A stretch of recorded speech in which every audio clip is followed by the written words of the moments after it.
Capital TV Bihar देख रहे हैं। मैं हूं आपके साथ समीक्षा तिवारी। नीतीश कुमार के मुख्यमंत्री पद से हटने और भाजपा के नए चेहरे के उभरने की आहट के साथ ही बिहार की सियासत में हलचल अब तेज हो गई है।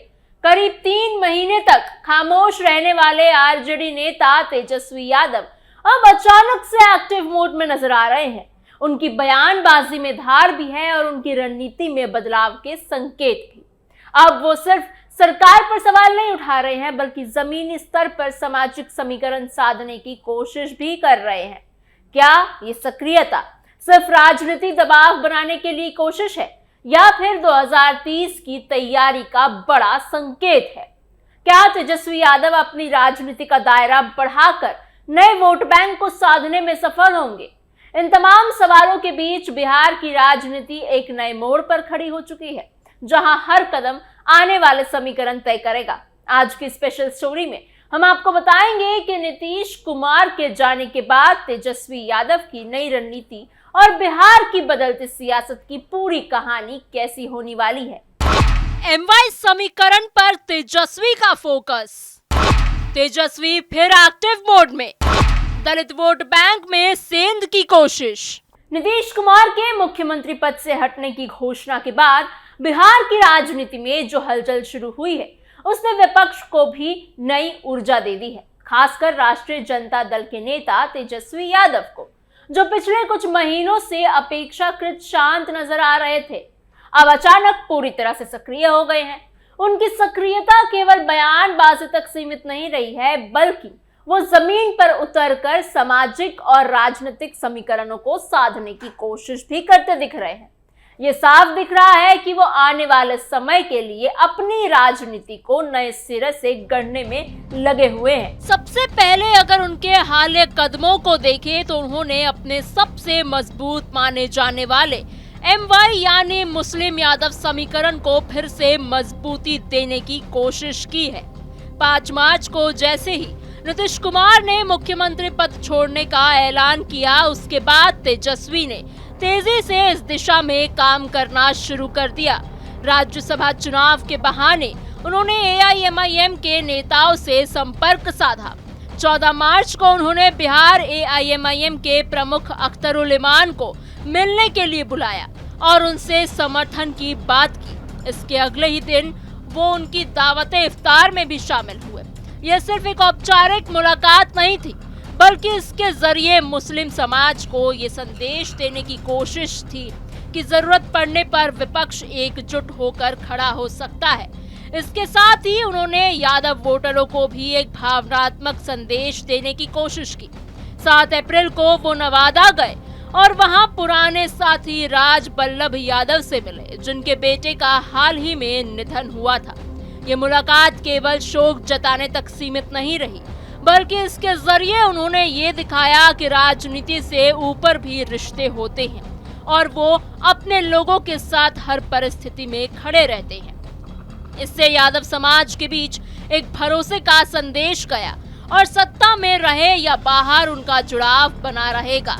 इस मुलाकात की एक और खास बात ये रही कि इसमें उनके साथ कौशल यादव भी मौजूद थे, जो राज बल्लभ के विरोधी माने जाते हैं। आमतौर पर ऐसे मौकों पर अलग अलग गुट नजर आते हैं, लेकिन यहाँ दोनों का एक साथ दिखना ये संकेत देता है कि तेजस्वी यादव अब अपने समाज के भीतर भी एकता बनाने की कोशिश कर रहे हैं। वो ये समझ चुके हैं कि अगर यादव वोटर एकजुट रहते हैं तो ये उनकी सबसे बड़ी ताकत बन सकती है। कुल मिलाकर देखा जाए तो तेजस्वी यादव अपने एमवाई समीकरण को फिर से मजबूत करने, मुस्लिम और यादव दोनों समुदाय के भरोसे बनाए रखने और अपने कोर वोटरों को एकजुट रखने की रणनीति पर तेजी से काम करते हुए नजर आ रहे हैं। राज बल्लभ यादव की पत्नी विभा देवी वर्तमान में जदयू से विधायक है और उन्होंने विधानसभा चुनाव से पहले ही पाला बदल लिया था। ऐसे में इस मुलाकात का संदेश और भी ज्यादा गहरा था। दरअसल मुस्लिम और यादव लंबे समय से आरजेडी के कोर वोटर माने जाते रहे। अलग सर्वे के आंकड़ों के अनुसार 2025 के विधानसभा चुनाव में लगभग 90% यादव और 79% मुस्लिम वोट महागठबंधन के पक्ष में गया था। ऐसे में तेजस्वी यादव का ये कदम अपने पारंपरिक वोट बैंक को फिर से मजबूत करने और उनमें भरोसा बनाए रखने की दिशा में देखा जा रहा है। ये कोशिश उनके समर्थकों के भीतर ये संदेश भी देती है कि वो अभी भी पूरी ताकत से मैदान में खड़े हैं और किसी भी तरह की निराशा की जरूरत नहीं है। दूसरी तरफ तेजस्वी यादव सरकार को लगातार मुद्दों पर घेर रहे हैं। जी हाँ, नवंबर में नई सरकार बनने के बाद करीब 3 महीने तक उन्होंने कोई खास प्रतिक्रिया नहीं दी, छुट्टियां मना रहे थे वो। लेकिन अब वो पूरी तरह से हमलावर हो गए हैं। वो शराबबंदी की विफलता, बढ़ते अपराध, खराब व्यवस्था और शिक्षा प्रणाली की कमजोरियों को लेकर लगातार सवाल उठा रहे हैं। उन्होंने केरल विधानसभा चुनाव के दौरान प्रचार करते हुए बिहार को देश का सबसे गरीब राज्य भी बता दिया और आंकड़ों के जरिए पिछले 21 साल की एनडीए सरकार को कटघरे में खड़ा कर दिया। उन्होंने गरीबी, भ्रष्टाचार, अपराध जैसे मुद्दों को प्रमुखता से उठाया और जिस पर जदयू और बीजेपी की आलोचना उन्होंने की। अपने राज्य की बुराई दूसरे राज्य में जाकर करना नेता प्रतिपक्ष के लिए कहीं ना कहीं गलत बात है, लेकिन राजनीतिक विशेषज्ञों का मानना है कि तेजस्वी यादव अब समझ चुके हैं कि अगली लड़ाई सीधी बीजेपी से होगी और ये मुकाबला आसान नहीं होगा। इसलिए वो जाति आधारित राजनीति से थोड़ा सा हटकर अब विकास और व्यवस्था के मुद्दों को सामने ला रहे हैं। अगर वो जनता को ये भरोसा दिला पाते हैं कि उनकी राजनीति केवल जाति तक सीमित नहीं है बल्कि विकास और बेहतर शासन की बात करती है, तो इससे उन्हें थोड़ा बहुत फायदा मिल सकता है। यही कारण है कि वो अब लगातार सरकार की कमियों को उजागर कर रहे हैं और कोशिश कर रहे हैं कि राजनीति बहस का केंद्र बदल जाए। तीसरी और सबसे महत्वपूर्ण बात यह है कि आने वाला समय में तेजस्वी यादव अपने सामाजिक समीकरण में एक बड़ा बदलाव कर सकते हैं। अभी तक उनकी राजनीति मुख्य रूप से MY यानी मुस्लिम यादव समीकरण पर ही टिकी रही थी, लेकिन अब हालात थोड़े से बदलते हुए नजर आ रहे हैं। अगर बीजेपी का मुख्यमंत्री बनता है तो वो किसी दूसरे सामाजिक वर्ग से आता है तो इससे राजनीतिक समीकरण भी बदल सकते हैं। माना जा रहा है कि अगर किसी पिछड़े वर्ग के नेता को मुख्यमंत्री बना दिया जाए तो उस वर्ग के वोट को अपनी ओर खींचना आरजेडी के लिए मुश्किल हो सकता है। ऐसे में तेजस्वी यादव के सामने चुनौती ये है कि अपने पारंपरिक वोट बैंक के साथ नए वर्गों को भी अपने साथ जोड़े।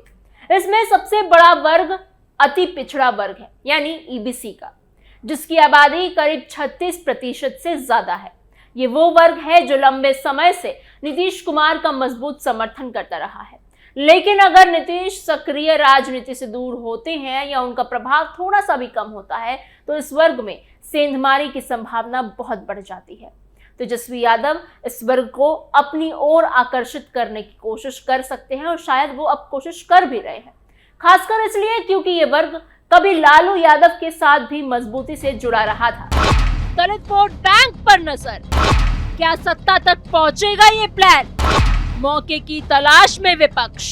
इसके अलावा दलित समाज भी एक बड़ा फैक्टर है।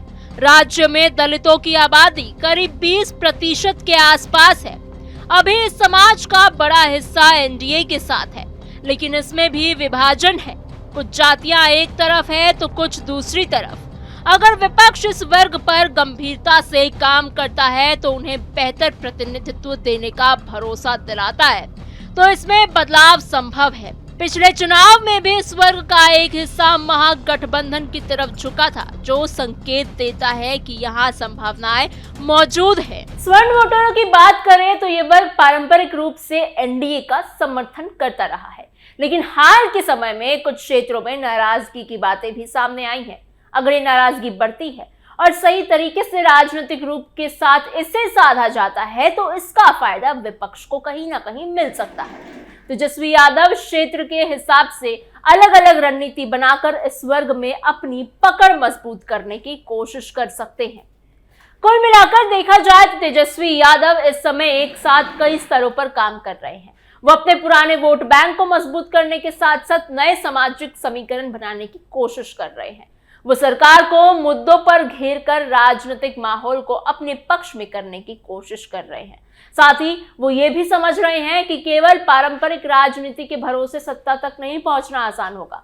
आने वाले समय में उनकी राजनीति किस दिशा में जाती है, ये काफी हद तक इस बात पर निर्भर करेगा कि वो इन कोशिशों को कितना सफल बना पाते हैं। क्या अपने MY समीकरण को बनाए रखते हुए नए वर्गों को जोड़ पाएंगे? क्या वो विकास और मुद्दों की राजनीति को आगे बढ़ाकर जनता का भरोसा जीत पाएंगे? यही सवाल आने वाले चुनावों की दिशा तय करेगा। अंत में इतना जरूर कहा जा सकता है कि बिहार की राजनीति एक बार फिर बदलाव के दौर में है और तेजस्वी यादव इस बदलाव के केंद्र में खुद को स्थापित करने की कोशिश कर रहे हैं। अब देखना दिलचस्प होगा कि उनकी ये रणनीति उन्हें कितनी सफलता दिला पाती है और क्या वो वाकई में सत्ता तक पहुंचने का रास्ता बना पाएंगे या फिर नहीं। आपको हमारी ये खबर कैसी लगी, आपके क्या सोच विचार है, हमें कमेंट बॉक्स में जरूर बताइएगा। ऐसी और खबरों के लिए बने रहिए कैपिटल टीवी बिहार के साथ।